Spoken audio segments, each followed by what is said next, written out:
సాక్షి మీడియాకి కాదంబరి జత్వాని 50 కోట్ల రూపాయల లీగల్ నోటీస్ ఇచ్చింది. పరువు నష్టం దావా కేసు వేసింది.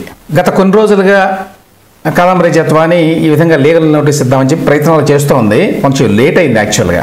నేను గతంలో కూడా చెప్పాను, వారం నుంచి ఇక్కడే ఉన్నది ఆవిడ విజయవాడలోనే. అందులో 2 విషయాలు ప్రధానం. ఒకటి, తాను ఇచ్చినటువంటి ఫిర్యాదు మీద ఎఫ్ఐఆర్ నమోదు చేయించాలి పోలీసుల చేత అనేది ఒకటి. రెండవది, సాక్షి మీడియాలో ఇష్టారాజ్యంగా తన మీద కథనాలు వేశారు, చర్చా కార్యక్రమాలు పెట్టారు అని చెప్పి. దీనికి సంబంధించి ఆగస్టు 31వ తేదీన సాక్షి టీవీలో ఒక చర్చా కార్యక్రమం పెట్టి ఈ కేసులో ఉన్నటువంటి ప్రధాన వ్యక్తి కుక్కల విద్యాసాగర్ని కూర్చోబెట్టి కాదంబరి జత్వాని మీద రకరకాల ఆరోపణలు చేయించారు. ఆవిడ బ్లాక్మెయిలర్ అని, ఎక్స్టార్షనిస్ట్ అని, ఇట్లాంటివన్నీ కూడా.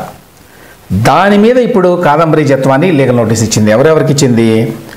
సరే, జగతి పబ్లికేషన్స్ అంటే సాక్షి పేపర్ అన్నమాట. వారితో పాటు ఇక ఆ పేపర్ ఎడిటర్ వాళ్ళంతా ఉంటారు. వాళ్ళు కాకుండా కుక్కల విద్యాసాగర్కి ఇచ్చింది. ఆ తర్వాత ఈ సాక్షి మీడియాలో వచ్చినటువంటి వీడియోలన్నీ ఎక్కడున్నాయి? యూట్యూబ్లో, ట్విట్టర్లో ఉన్నాయి కాబట్టి వారికి ఇచ్చింది. వారితో పాటుగా సాక్షి న్యూస్ అనేది ఒక హ్యాండిల్ ఉంది ట్విట్టర్లో, వారికి ఇచ్చింది. వారితో పాటు వైఎస్ఆర్సీ పార్టీ కూడా ఇచ్చింది. సో వీళ్ళందరినీ నా పరువుకి నష్టం కలిగించినందుకు గాను 50 కోట్ల రూపాయలు మీరు నాకు కట్టండి, అంతేకాదు దాంతోపాటు నా లీగల్ ఎక్స్పెన్సెస్ 35 లక్షల రూపాయలు కూడా మీరు కట్టండి అని చెప్పి నోటీస్ ఇచ్చింది.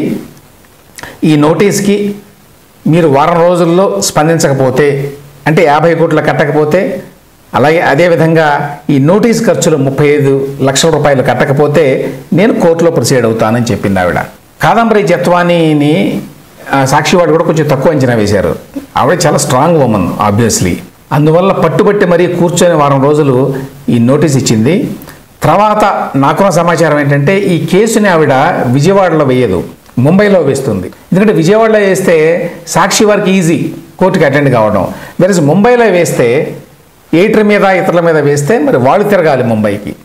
అందువల్ల నోటీస్ ఇచ్చింది విజయవాడలో అయినప్పటికీ ఈ కేసుని ముంబైలో ప్రాసిక్యూట్ చేయాలని చెప్పి కాదంబరి జత్వాని అనుకుంటోంది అనేది సమాచారం. సాక్షి మీడియా మీద ఇప్పటికీ డజన్ల కొద్దీ పరువు నష్టం కేసులు ఉన్నాయి.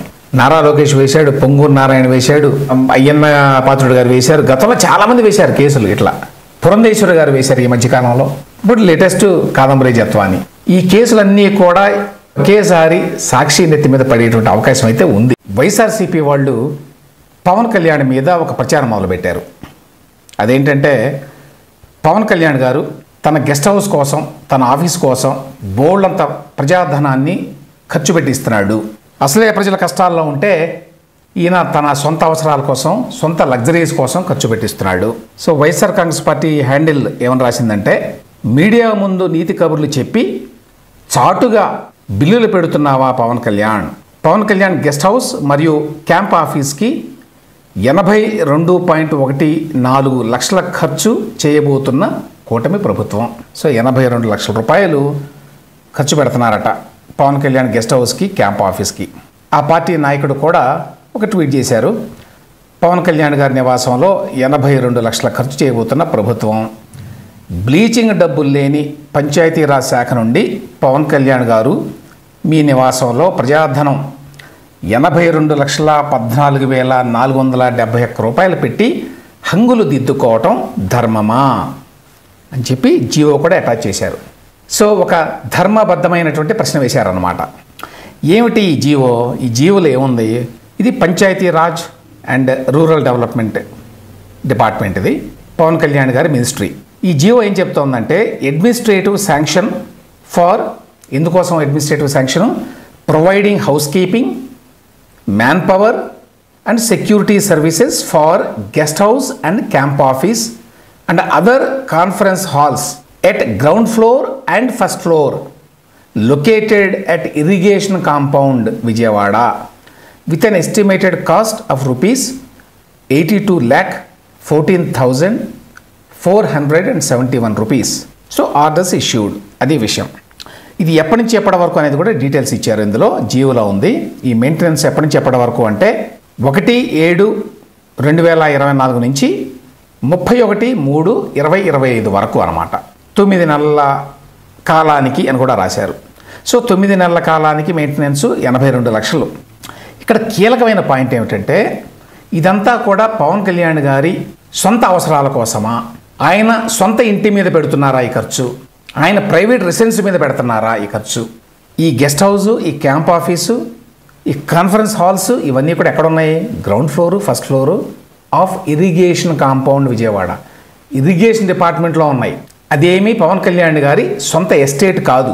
అక్కడ ఖర్చు పెడితే ఆయన సొంత ఎస్టేట్కి వెళ్ళిపోతాయి అనుకోవడానికి. ఇది ప్రభుత్వ భవనం. ఆ ప్రభుత్వ భవనంలో దాని మెయింటెనెన్స్ ఖర్చు పెడుతున్నారు 82 లక్షలు, అది కూడా 9 నెలల పీరియడ్కి. కాబట్టి ఇది పవన్ కళ్యాణ్ గారి సొంత అవసరాల కోసం, ఆయన వ్యక్తిగత అవసరాల కోసం, ఆయన ప్రైవేట్ రెసిడెన్స్ కోసం పెడుతున్న ఖర్చు కాదు.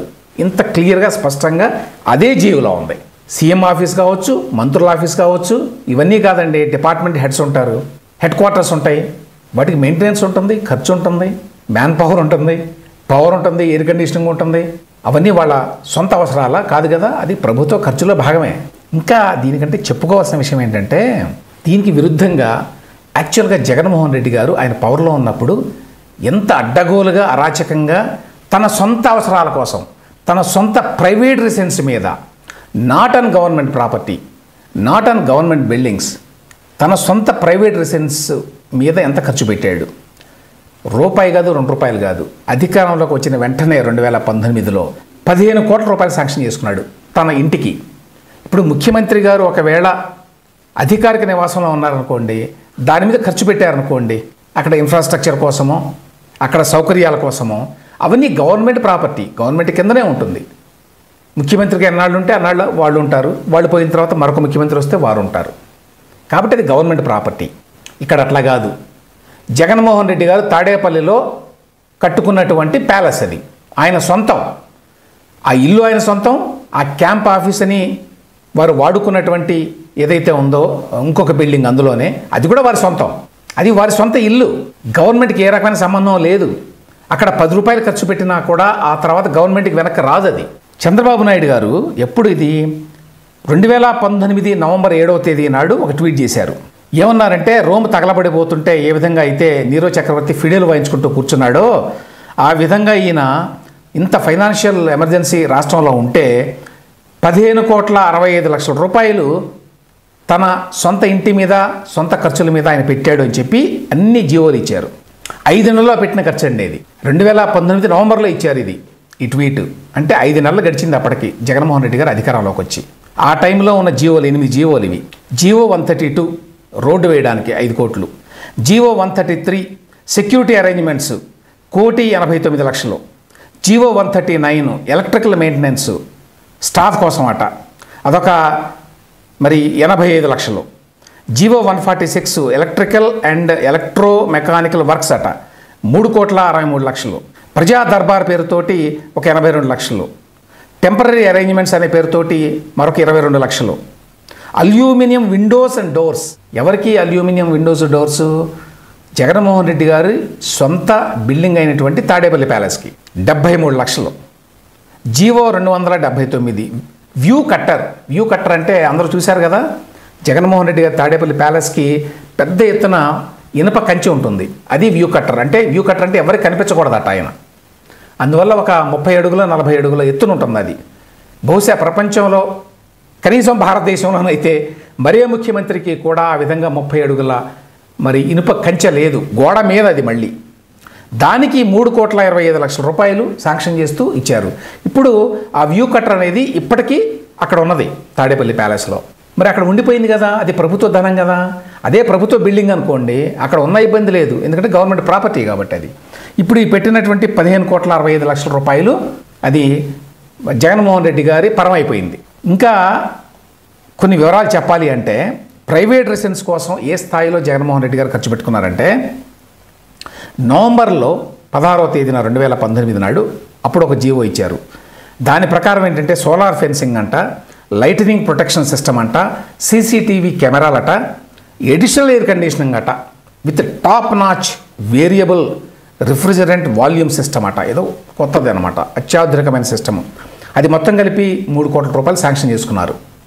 ఆ వెంటనే 10 రోజుల తర్వాత మళ్ళీ 26 నవంబరు 2019 అప్పుడు 1.2 కోట్లు దేనికోసమయ్యా అంటే annual maintenance of CM camp residence in Tadepalli అన్నారు. సీఎం గారి క్యాంప్ రెసిడెన్స్ ప్రైవేట్ రెసిడెన్సా గవర్నమెంట్దా? Private residence. So private residence మీద 1,20,00,000 రూపాయలు ఖర్చు పెట్టారు. పవన్ కళ్యాణ్కి 9 నెలల పీరియడ్కి 82 లక్షలు అయితే ట్వీట్లు చేస్తారు, అఫీషియల్ వైఎస్ఆర్సీపీ హ్యాండిల్ నుంచి రాసేస్తారు ఏది పడితే అది కూడా గవర్నమెంట్ ప్రాపర్టీ.